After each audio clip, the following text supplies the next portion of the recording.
Welcome to your last piece of new material for the week. So this is Wednesday, it's April 8th, and we are going to be taking this one step further today. So what we did on Monday, we'll do again today. We're going to input some values for x into our function.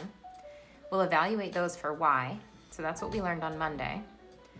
Then we're going to go ahead and take them and make them into ordered pairs so that we can plot them on the coordinate plane, which is what we did on Tuesday. And then today, the final piece of that is we're going to look at our graph and we are going to find what's called the rate of change or the slope. We're going to look at how that line is changing as we go from left to right. And then we're also just going to look at where it's crossing the y-axis. So let's get started. It's going to be a lot easier than you think.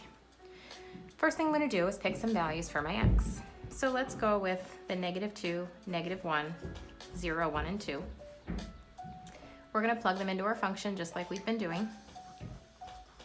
So this would be -4 plus 3, which is -1. We're going to do it for the -1. That's going to be -2 plus 3, so +1. We're looking at 2 times 0 plus 3, so that's 3. 2 times 1 plus 3 is 5. And then finally our last one, 2 times 2 plus 3, which is 7. So if you're really good at patterns, this is where you're going to excel. You can either start to look for patterns now, or you can just make your ordered pairs and plot it and take a look later. But if you're a pattern person, look what's happening. We're going up by 2, up by 2, up by 2, up by 2, while over here we're going up by 1, up by 1, up by 1. So the y values are going up 2 for every 1 that the x value is going up. That's going to be something you hopefully notice later. Let's say you didn't notice it and we just want to make our ordered pairs. So 2, -1, we're going to plot. We'll plot -1, 1, 0, 3. That's got a 0 in the ordered pairs, which means it's on an axis. 1, 5, and 2, 7. I'm going to go ahead and plot those on our coordinate plane. So here's -2 and -1, -1, 1, 0, 3, right on that y-axis, 1, 5, and 2 and 7. I'm going to draw my line.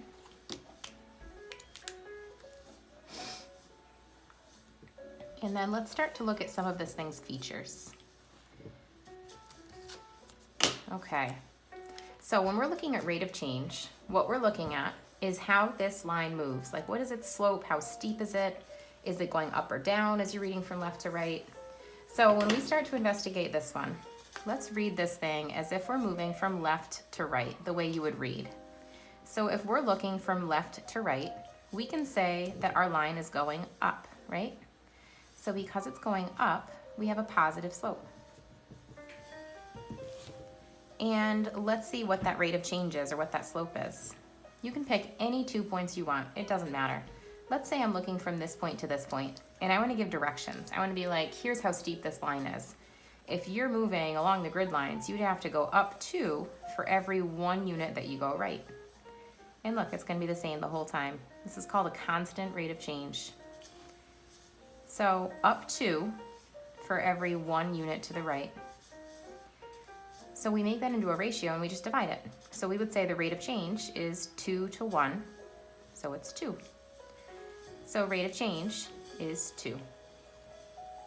Now you might be thinking, well, what if I picked 2 different points? It's not going to be 2 anymore. Well, you might be right.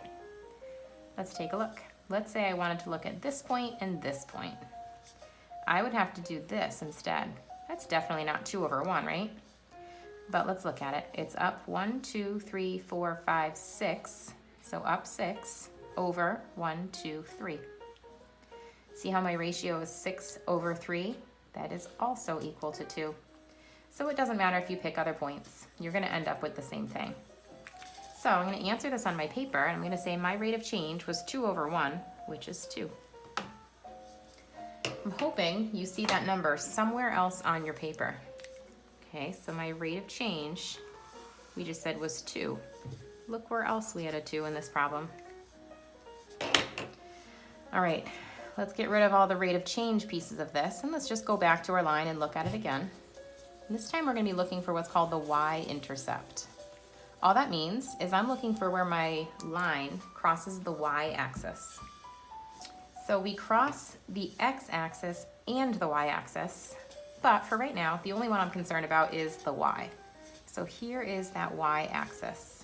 So I just want to know what point it's crossing at. It's right here. It's at the number 3. So my y-intercept, my point where my line crosses the y-axis, is right here at 3. Technically, the nice way of doing that would be as an ordered pair, 0, 3, but we could just write a 3. And let's look back and see if you see that number anywhere else on this page. So my y-intercept is 3, and look at that. There it is. We also saw it right here.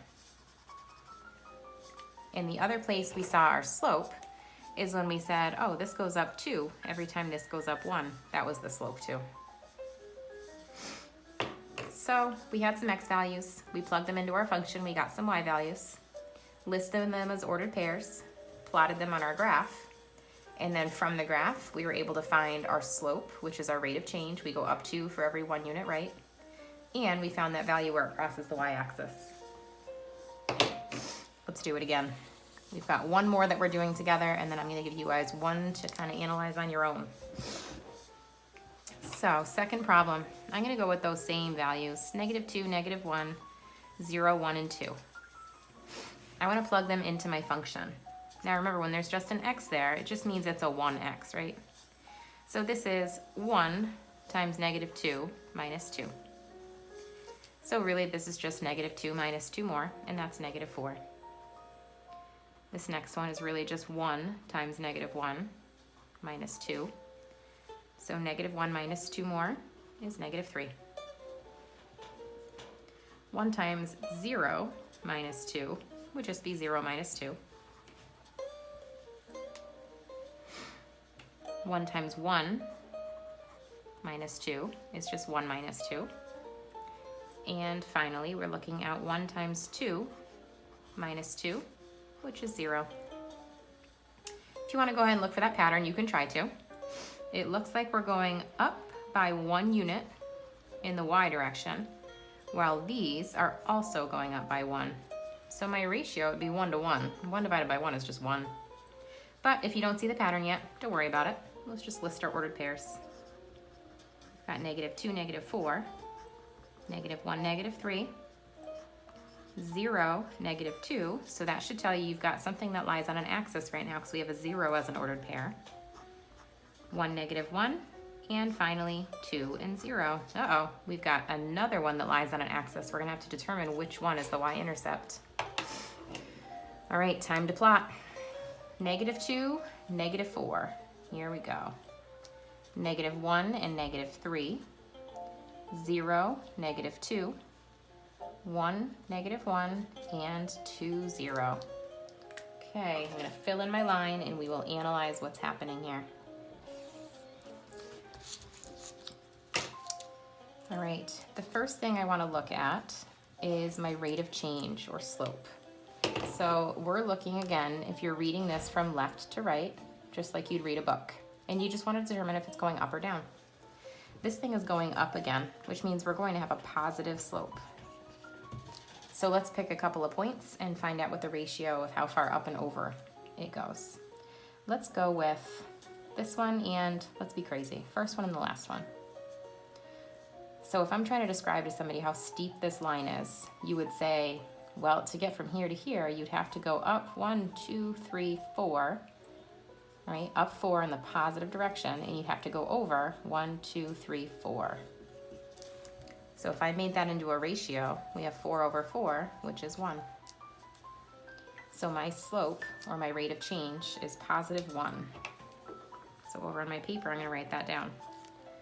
You should recognize that number from another location on this. So we found our rate of change. If you had chosen a couple of other points to find that rate of change, you would get the same thing. So if you had picked something else, let's say you went with the 2 that are right next to each other, you could say up 1 over 1, and you get the same answer. So pick any 2 points you want, and you count how far up and how far over, and you make it a ratio. Now let's find that y-intercept. So be careful, there is an x-intercept and a y-intercept. Right now I'm just looking for the y-intercept. So we don't want where it crosses the x-axis, we want to see where it crosses the y-axis. So here's that y-axis, it's going up and down. And we're looking for where it's crossing. So right here at -2 is where it's crossing that vertical axis. So I'm going to say my y-intercept is at -2. Now take a look at that answer and look where else you found that number.